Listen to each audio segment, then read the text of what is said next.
Well, hello mga kamuha, I'm back! Ang tagal kong walang upload, diba? Kasi nga sobrang busy nung Christmas and New Year holidays sa aking mga orders.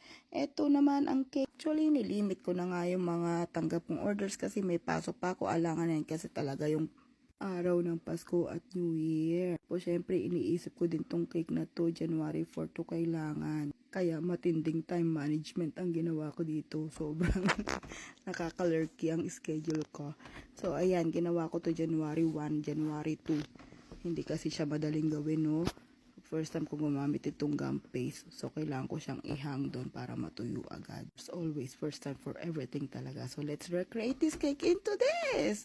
Ayan, pero actually, ito talaga yung kulay niya. Supposed to be lighter. But I don't know, nung after kong na-coat, medyo nag-darken siya. Pero sabi naman ni Hana, nagustuhan naman niya yung cake. So, thank you Hana for entrusting your cake to me, your debut cake to me. So, pinapalitan talagang kulay is yung mga flowers na gawing purple. Pero, ilagay din ako ng white, saka medyo dark na purple, saka light purple para may variations yung kulay niya, ba diba?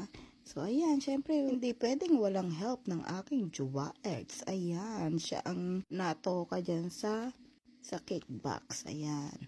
So, makikita niya naman, may mga gift pa kami dyan, di na-open kasi nga wala pa kami time. So, ayan, back to the boxing process. Ayun ginawa ng asawa ko yun. Improvisation kasi medyo mababa pa rin yung cake box. So, ayan, thank you my dear.